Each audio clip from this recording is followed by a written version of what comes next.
where I can see them. What are you doing here? Walking into my gym, man. That's the door. People like you don't own gyms like this. Turn around. Say that again? Look, here, my key fob. Owner badge. Photo's right there. Step back. Put your hands behind your back. You're cuffing me for unlocking my own door? Sorry, maybe We're done talking. Let's move. Pierce looked at him, then he looked at the huge sign above the entrance that read Matthews Elite Performance Gym in bright letters. Then he looked back at the man. A simple database check would have taken 90 seconds.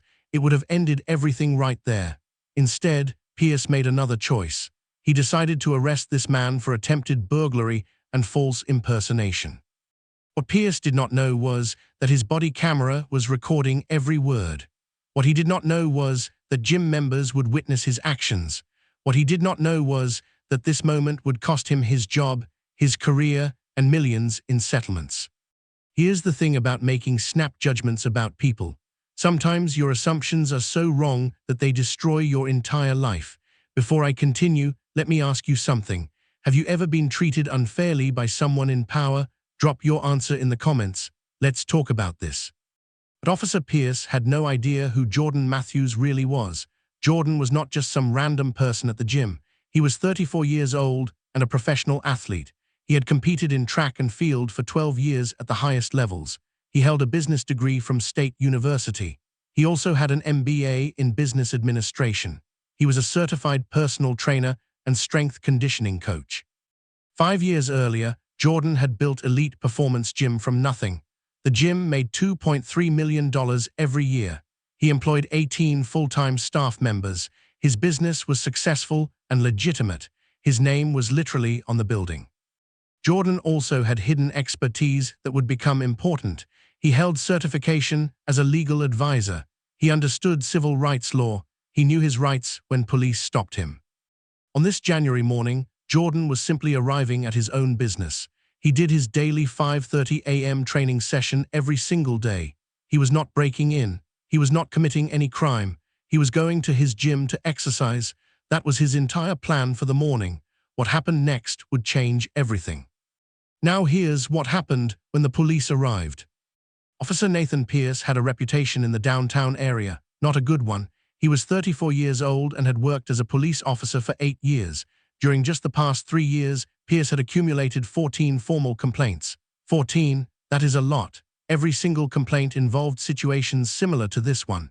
They involved him stopping people. He would make accusations. He would assume guilt before investigating facts. None of these 14 complaints had resulted in any punishment. Pierce had been promoted twice. The system had protected him every time. Let me tell you about his past incidents. In 2020, Pierce stopped an African-American business owner leaving his own accounting firm at 10 p.m. Pierce claimed the man was acting suspiciously. The charges were dropped. The business owner sued and received $85,000 as a settlement. Pierce kept his job. In 2021, Pierce detained a black couple at their own home. He claimed they did not match the description of people living there. The couple showed him their deed. They showed him their driver's licenses. The police department issued an apology. Pierce faced no consequences. Then in January of 2022, exactly 1 year before the gym incident, Pierce responded to a call at Elite Performance Gym. Someone had reported unusual activity. People were entering at early morning hours. Pierce arrived and noted the 24-hour access signs, but he still filed a report calling the gym a potential drug operation. No evidence supported this. No investigation happened.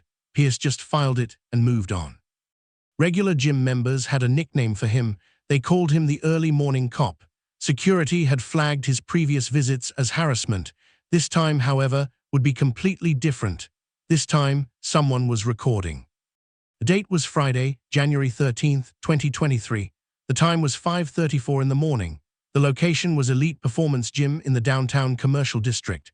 The neighborhood was quiet. Most businesses were closed. Streetlights were beginning to fade as dawn approached. The gym's massive neon sign glowed in the darkness. It clearly read Matthews Elite Performance and listed 24-hour access in bold letters. One other car sat in the parking lot. That was the gym manager, Sarah Chen, who had arrived 30 minutes earlier to prepare the gym for opening. 3 early bird gym members were already inside on treadmills in the fitness area. Nobody had any idea what was about to happen. Jordan Matthews pulled into the parking lot at 5:33 a.m. He did this almost every single day. He had done it for 5 years straight. He parked and walked toward the main entrance. He held his key fob in his hand. His gym membership card was in his pocket. Officer Pierce had been cruising the parking lot twice. Something about the early morning activity bothered him. He had read the previous report about suspicious activity at this location. Now here was another person entering before the official opening time. Pierce made an immediate decision. He parked directly in front of the main entrance. He exited his vehicle. If stories like this matter to you, hit that subscribe button right now. We cover cases where the system fails people. We show what happens when justice actually wins. Subscribe so you do not miss the next one. That morning, everything changed in the next 60 seconds. Stop right there, Pierce commanded. This facility is closed. Matthews turned. Officer, I own this gym. I'm here to work out. Pierce's jaw tightened. The gym doesn't open until 6 a.m. You're attempting to break in. No, officer, it's a 24-hour facility. See the sign? I'm the owner. Pierce looked dismissive. That sign could mean anything. I need to see identification, now. Matthews remained calm. He pulled out his driver's license. He handed over his business license. He showed his access credentials, 3 forms of proof. Pierce examined them slowly. His face showed clear skepticism. These look suspicious. Where exactly did you get these? They're genuine, officer. I can pull up ownership records on my phone if you need me to verify anything. I don't follow sports. I don't know who you are, Pierce said flatly. People like you don't own businesses like this. You're lying. Those last words carried weight. People like you. Matthews heard the judgment underneath. He stayed composed, though. Officer, I've owned this gym for 5 years. My name is on the building. You can verify this with a simple database check. Pierce stepped closer. You're under arrest for attempted burglary and false impersonation. Turn around, now. Inside the gym, Sarah Chen watched through the glass doors. She immediately started recording on her phone. Her hands shook slightly. She knew this was wrong. I'm not resisting, officer, but this is my business. Please verify, Matthews began. I'm not going to ask again. Final warning, Pierce interrupted. He unclipped his handcuffs from his belt. His hand drifted near his service weapon, not drawn, just positioned. Matthews raised his hands. He surrendered even though he had done nothing wrong, even though he stood on his own property, even though he owned the very building beneath their feet. Pierce placed the handcuffs on Matthews. The metal clicked shut. Matthews' gym members inside watched in complete shock. An early bird member on the treadmill stopped exercising. Another member emerged from the locker room. They recognized their owner in handcuffs. Sarah Chen kept recording. Every second, every word, every dismissive comment from Pierce was captured in perfect audio and video. Type justice in the comments if you think this was wrong, because from the moment those handcuffs clicked, this case became about something much bigger than one morning. As Officer Pierce was placing those handcuffs, Sarah Chen rushed out of the gym. Officer, he does own this gym. I'm the manager. That's Jordan Matthews. Look at the corporate license on the wall. Pierce did not look at her. Stay inside or you'll be obstructing justice. Sarah stood firm. I'm calling corporate headquarters and the police department right now. This is wrong. Jordan Matthews, handcuffed and standing in front of his own business, made a calm decision. He invoked his rights. Officer, I'm also licensed as a legal advisor. I'm invoking my right to counsel. I will not answer further questions. This interaction is being recorded. Pierce laughed dismissively. Sure you are. A lawyer who runs a gym, that's a first. Matthews stayed silent. His silence made Pierce think he was getting his story straight. Sarah Chen recorded 57 seconds of raw video showing Matthews presenting credentials. She caught Pierce dismissing him. She captured the arrest from start to finish. Within minutes, she uploaded the video to TikTok and Instagram. Her caption read simple, "This officer just arrested my boss for entering his own gym." 3 gym members stepped up to help. Sarah spoke first.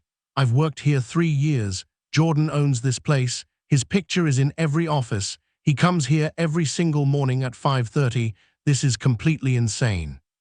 Michael Rodriguez, a software engineer who trained there 5 days a week, added his statement. Jordan's my trainer. I see him use his key fob every morning. I see the 24-hour sign. This doesn't make any sense. Dr. Lisa Patterson, a physician who trained there every early morning, spoke last. I've known Jordan for 2 years. He's extremely professional. I'm a doctor. I can tell you his character is beyond question. This is clearly a mistake. Behind the scenes, 3 types of evidence documented everything that happened.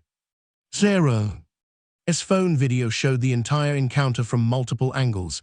It was clear and damning. The gym's security system had high-definition exterior cameras that captured everything. 8 minutes of interaction, multiple angles, crystal-clear footage.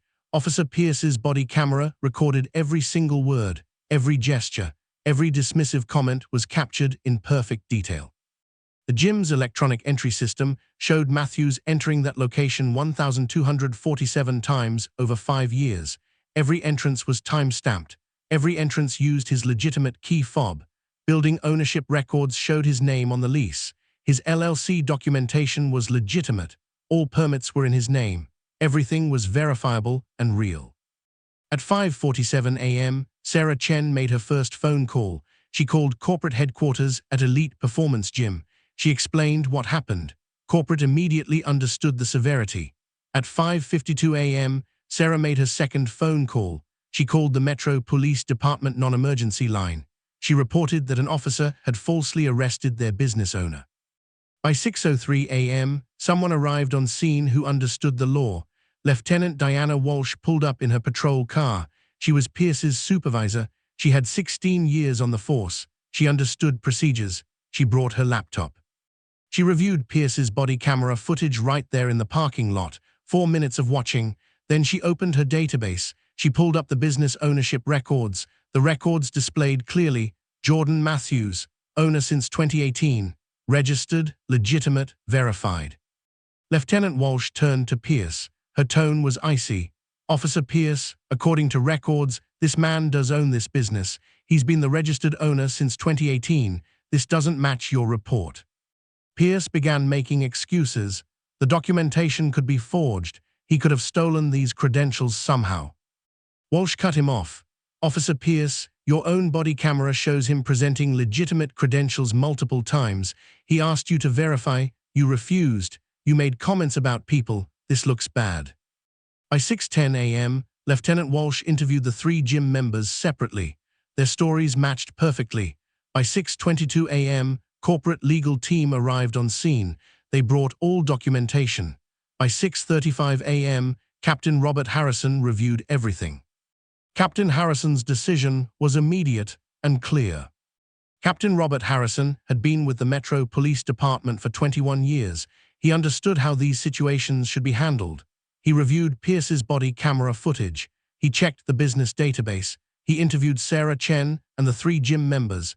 He examined the building permits and ownership documents. Every single piece of evidence told the same story. Officer Pierce had been completely wrong. Captain Harrison called Pierce over. His tone was official and firm. Officer Pierce, you are suspended pending investigation for false arrest and civil rights violation. These charges may result in termination and criminal prosecution. Pierce's face went pale. He tried to argue. Captain, I was following protocol. I had to investigate. Harrison cut him off. The protocol requires verification before arrest. You had multiple forms of identification. You had witnesses. You had access to the database. You chose not to use any of these tools. This is not protocol. This is negligence. The next decision came fast. The Metro Police Department issued a formal statement.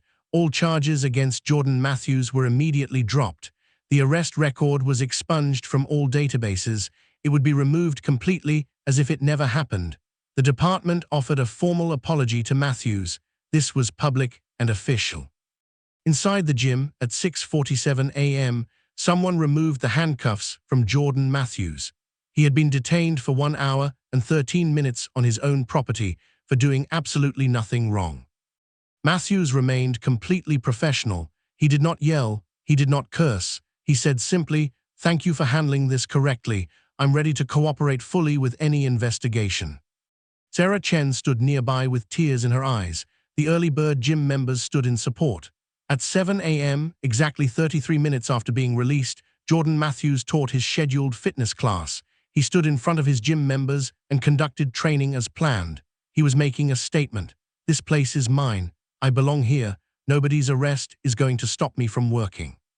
If stories like this matter to you, hit that subscribe button.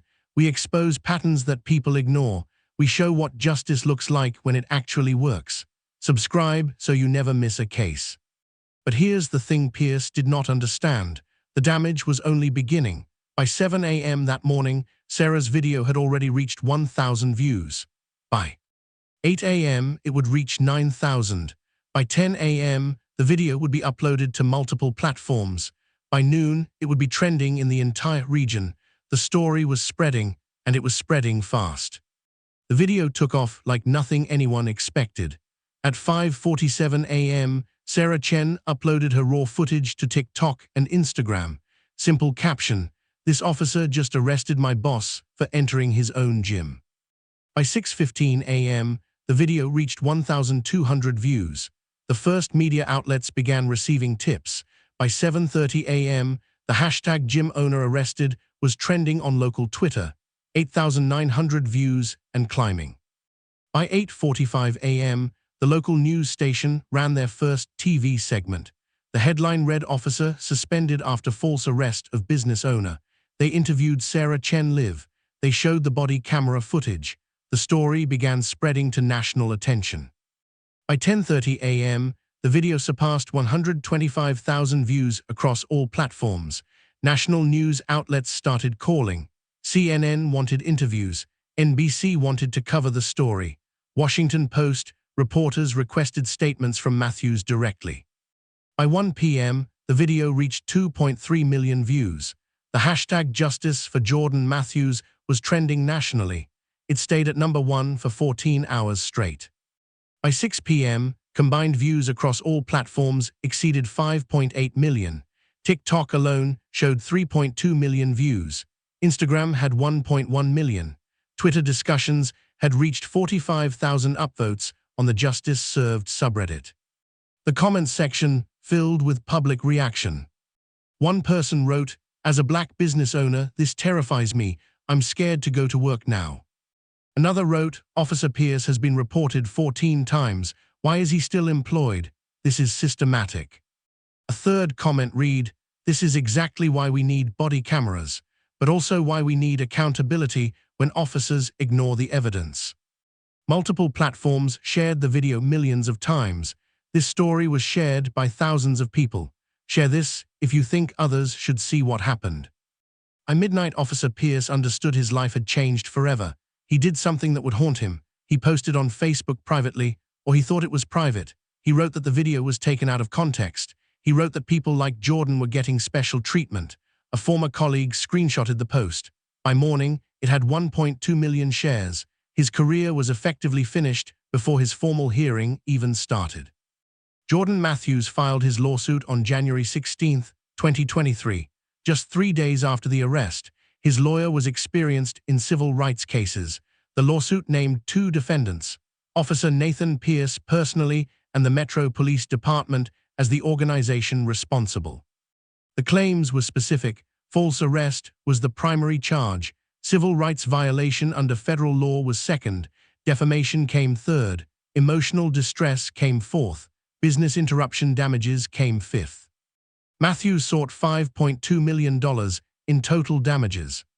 The discovery process revealed something important. It revealed a pattern. Pierce's personnel file showed 14 prior complaints. All involved racial profiling. 3 previous arrests made by Pierce had been overturned in court. Training records showed Pierce had failed de-escalation training twice. He only passed on his 3rd attempt under pressure. Text messages between Pierce and other officers revealed racial stereotyping language. Historical data from the Metro Police Department showed they had paid out $47 million in civil rights settlements over 10 years. $47 million. That is significant money. The settlement negotiation took weeks. The Metro Police Department wanted this case gone.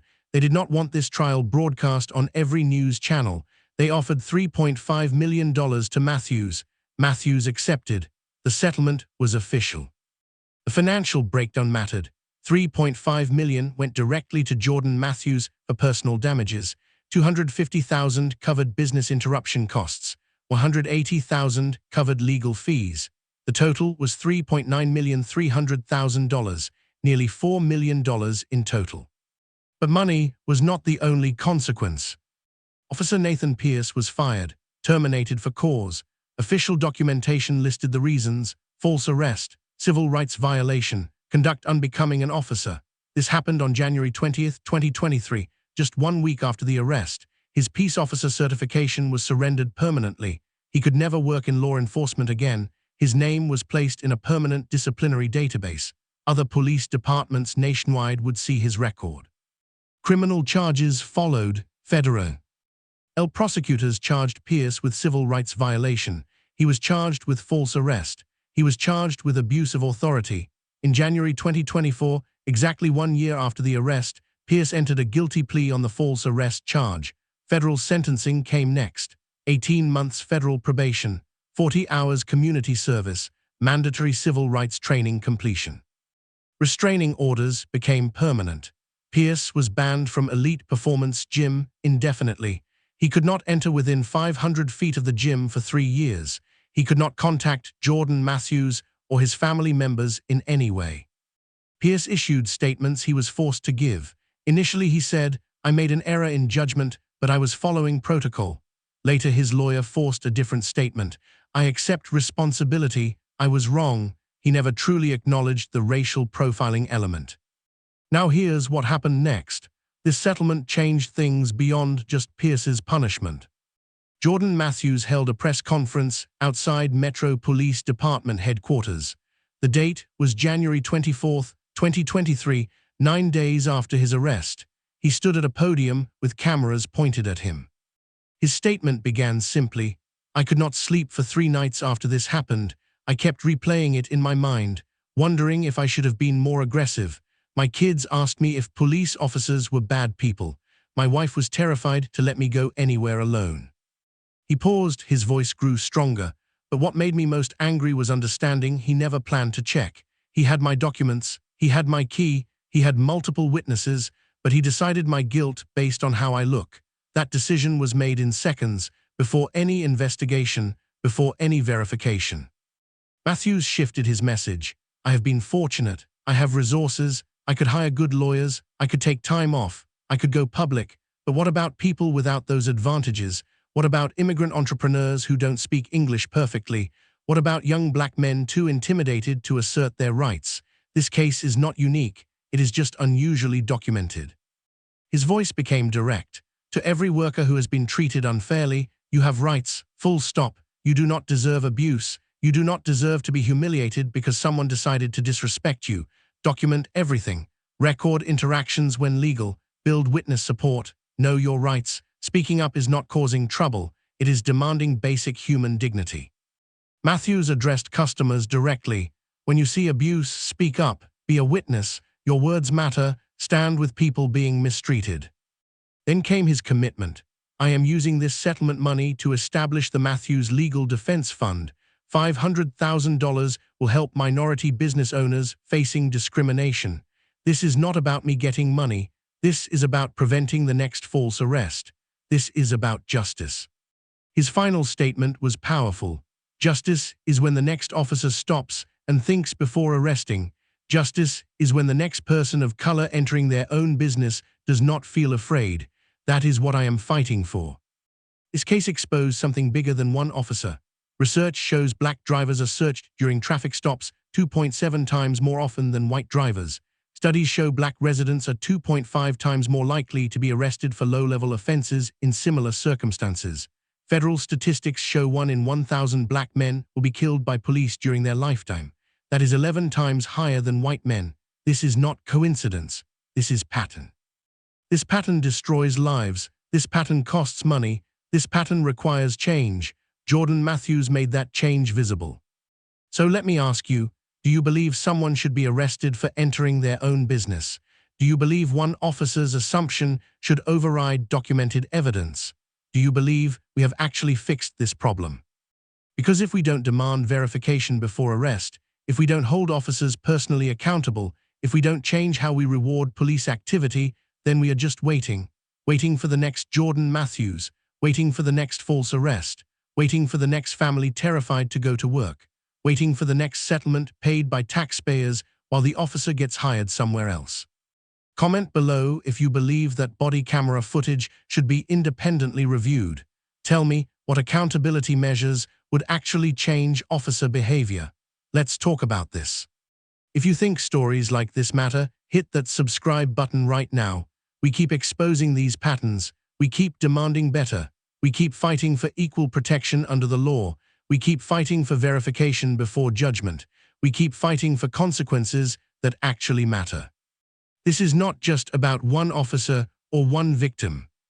This is about all of us and the system we are willing to tolerate, about the society we are building together. Jordan Matthews won $3.9 million, but the real question is, what are we going to do with this lesson? See you in the next one.